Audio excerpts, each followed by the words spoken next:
Asia cup 2023 जिसके venues को लेकर पाकिस्तान और भारतीय क्रिकेट बोर्ड पिछले 8 माह से एक दूसरे के साथ गुत्थम गुत्था थे। पिछले 8 माह से पाकिस्तान और भारतीय क्रिकेट बोर्ड के जो बड़े हैं, जो कर्ता धर्ता हैं, वो एक दूसरे को जेर करने की कोशिश कर रहे थे। और पिछले 8 माह से जो भारतीय क्रिकेट बोर्ड है वो हर रोज एक नई साजिश, एक नई चाल पाकिस्तान के खिलाफ चल रहा था। और अल्टीमेटली जो भारतीय क्रिकेट बोर्ड है वो ये चाहता था कि पाकिस्तान में जो एशिया कप 2023 है उसका एक भी मैच जो है वो शेड्यूल ना हो, यानी कि पाकिस्तान जो है वो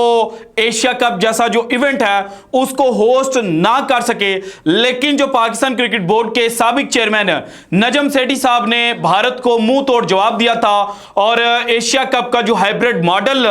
जनाब एक फ्लोट किया था और बाद में उसको अप्रूव करवाया था भारत को धमकियां देकर के अगर आपने हमारा हाइब्रिड मॉडल जो है वो एक्सेप्ट ना किया तो फिर हम भी वर्ल्ड कप 2023 खेलने के लिए भारत में नहीं आएंगे। और फिर देखा गया कि जनाब 10 जून को जब एक जानिब भारत जो है वो ऑस्ट्रेलिया के खिलाफ इंग्लैंड में जनाब WTC का फाइनल खेल रहा था और उसके चौथे दिन के इख्तिताम पर जनाब जो भारतीय मीडिया है उसने ही यह खबर ब्रेक की थी कि जो जय शाह साहब हैं उनकी आज एक अहम तरीन मुलाकात हुई है। और उस मुलाकात के बाद जो जय शाह साहब हैं उन्होंने जो एशिया कप 2023 का हाइब्रिड मॉडल है उसको जनाब गो अहेड दे दिया है। लेकिन उस 10 जून की मीटिंग के बाद भी चूंकि जो एशिया कप 2023 है उसका शेड्यूल जो है वो रिलीज नहीं हो रहा था तो बहुत ज्यादा चहमुगैयां हो रही थी, बहुत ज्यादा जो शुकूक शुबहात हैं वो जन्म ले रहे थे। और पाकिस्तान में यह बात की जा रही थी कि भाईजान जो भारत है वो नहीं चाहता कि पाकिस्तान में एशिया कप का एक भी मैच जो है वो ऑर्गेनाइज ना हो। और पाकिस्तान के कुछ जो मीडिया पर्सन थे, कुछ जो क्रिकेट पंडित थे, वो पाकिस्तान की इस जीत को हार में भी कन्वर्ट कर रहे थे और कह रहे थे कि भाईजान ये आप किस तरह से अपनी जो जीत है वो तस्वुर कर रहे हैं कि एक जानिब आपने जो एशिया कप 2023 है उसके 13 मैचेस जो हैं वो पाकिस्तान में होस्ट करने थे, लेकिन आपके पास सिर्फ 4 मैचेस आपको मिले हैं और उन 4 मैचेस में भी सिर्फ एक मैच जो है वो पाकिस्तान का है। लेकिन अब चूंकि जो पिक्चर है वो बिल्कुल क्लियर हो चुकी है। अब अगर जो चीजें पिछले चंद माह में हुई हैं, जिस तरह से पाकिस्तान के जो बड़े क्रिकेट जनाब चलाने वाले लोग हैं उन्होंने जो सोच समझकर फैसले किए हैं उनका जो रिजल्ट है वो भी नजर आना शुरू हो चुका है। और मैंने पहले भी कहा था कि पाकिस्तान एशिया कप 2023 के लिए भारत से नहीं लड़ रहा, बल्कि पाकिस्तान जो है वो चैंपियंस ट्रॉफी 2025 के लिए भारत से लड़ रहा है। और भारत जनाब किसी सूरत भी जो चैंपियंस ट्रॉफी है उसके जो होस्टिंग राइट्स है या उसके जो मैचेस की मेजबानी है वो पाकिस्तान में नहीं करवाना चाहता। सो जनाब अब एशिया कप 2023 को लेकर क्या लेटेस्ट अपडेट आई है, जो शुकूक शुबहात थे वो किस तरह से खत्म हो गए और अल्टीमेटली पाकिस्तान के ये जो 4 मैचेस पाकिस्तान को मिले हैं ये किस तरह से पाकिस्तान की जीत बन गई है, ये आज की वीडियो में मैंने आपके सामने रखना है। लेकिन सबसे पहले देखें कि आईसीसी की जो एनुअल मीटिंग जनाब साउथ अफ्रीका के अंदर जारी थी उसमें अनएक्सपेक्टेडली पाकिस्तान क्रिकेट बोर्ड के जो नए जनाब चेयरमैन समझे जा रहे हैं ज़का अशरफ साहब, मैनेजमेंट कमेटी के चूंकि वो हेड हैं इसीलिए उनको चेयरमैन पीसीबी भी कहा जा रहा है, उनकी मुलाकात हुई बीसीसीआई के जो चीफ सेक्रेटरी हैं जय शाह साहब। वहीं जय शाह साहब जो कि पाकिस्तान को जिन्होंने कहा था कि हम तो जनाब एशिया का पाकिस्तान में नहीं होने देंगे, सो उनकी जो मुलाकात थी उस मुलाकात ने एक इंडिकेशन दी थी कि भाईजान जो चीजें हैं वो पाकिस्तान और भारत के दरमियान सेटल डाउन होने जा रही हैं। लेकिन उसके बाद जनाब हुआ क्या कि जो बयानिया पाकिस्तानी मीडिया ने चलाया, यानी कि पाकिस्तानी मीडिया को जो खबरें आई और उसके बाद नेक्स्ट डे जो भारतीय मीडिया ने खबरें चलाई वो आपस में कॉन्ट्राडिक्ट कर रही थी। यानी कि एक फिर बाद में तासुर यह आया 24 घंटों के बाद कि भाईजान चीजें सेटल डाउन नहीं हुई बल्कि मजीद खराब होने जा रही है। और उसके बाद जिस तरह से डरबन से वापसी पर जो ज़का अशरफ साहब एंड पाकिस्तान क्रिकेट बोर्ड के बड़े हैं वो दुबई के अंदर रुक गए, दुबई के अंदर उन्होंने मीटिंग्स करना शुरू कर दी और फिर खबर ये आई मार्केट के अंदर कि भाईजान पाकिस्तान जो है उसने 4 से ज्यादा मैचेस की जो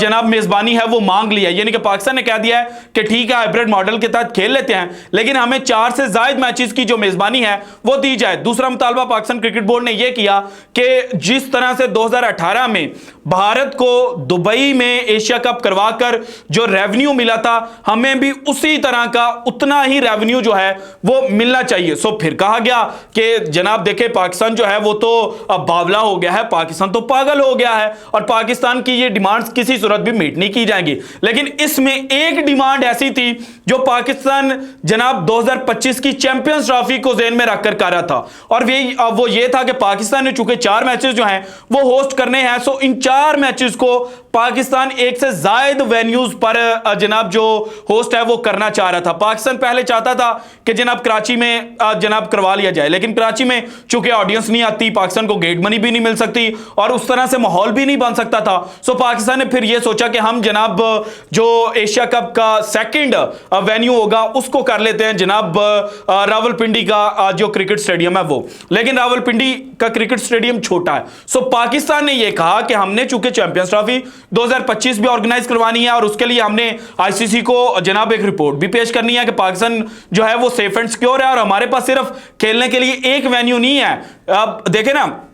2017 में जो चैंपियंस ट्रॉफी इंग्लैंड के अंदर हुई थी वो सिर्फ 3 वेन्यूज पर खेली गई थी। सो एटलीस्ट जो 3 वेन्यूज हैं वो तो पाकिस्तान ने शो करने थे। सो पाकिस्तान के पास जो 3 वेन्यूज नजर आ रहे थे वो कराची का था, पिंडी का था और लाहौर का था। अब कराची में चूंकि जो ऑडियंस है वो उस तरह से नहीं आती, सो पाकिस्तान चाहता था एक और जो वेन्यू है उसको हम टेस्ट कर ले। पाकिस्तान इससे पहले जनाब जब से क्रिकेट का रिवाइवल पाकिस्तान के अंदर हुआ है तो मुल्तान में वेस्ट इंडीज के खिलाफ जरूर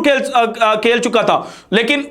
जो वेस्ट इंडीज है उससे जो तगड़ी टीम है वो मुल्तान के अंदर नहीं खेली थी। सो अब पाकिस्तान ने यह डिसाइड किया है कि हम मुल्तान में जो मैचेस हैं वो ऑर्गेनाइज करवाएंगे। यहां पर जनाब बहस हुई, लेकिन अब जनाब जो मीटिंग एंड हुई है एशिया कप 2023 के शेड्यूल को लेकर दुबई में, उसके हवाले से जो अंदरूनी कहानी है वो सामने आ चुकी है। इस मीटिंग में जो ब्रॉडकास्टर थे यानी कि स्टार स्पोर्ट्स जो है वो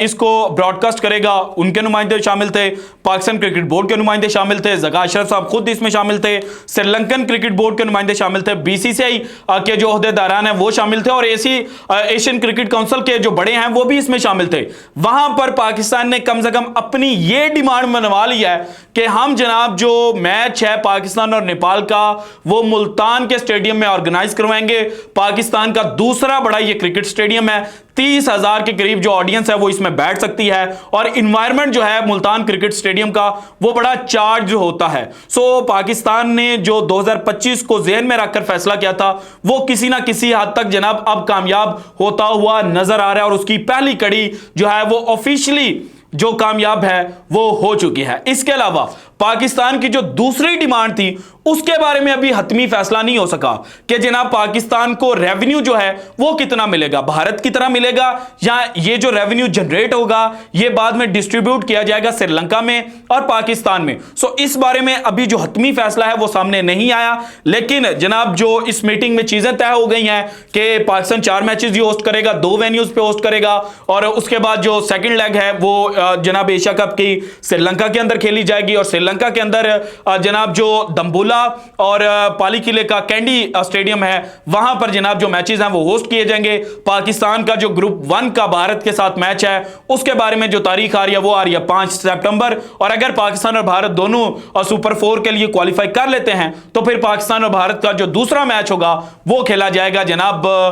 10 सितंबर को। सो अब जो अपडेट्स आई हैं उनको देखकर एक बात तो जो है वो शर्तिया तौर पर कही जा सकती है कि एशिया कप 2023 को लेकर जितने भी घने से बादल छाए हुए थे वो सब के सब छट चुके हैं और अब 31 अगस्त से जो एशिया कप 2023 है वो खेला जाएगा। So this is it from today's episode. अगर आपको वीडियो पसंद है तो लाइक कीजिएगा, ज्यादा से ज्यादा शेयर कीजिएगा, अपनी कीमती राय का इजहार लाजमी कीजिएगा और अगर आपने अभी तक चैनल को सब्सक्राइब नहीं किया तो कर दें। शुक्रिया, अल्लाह हाफिज।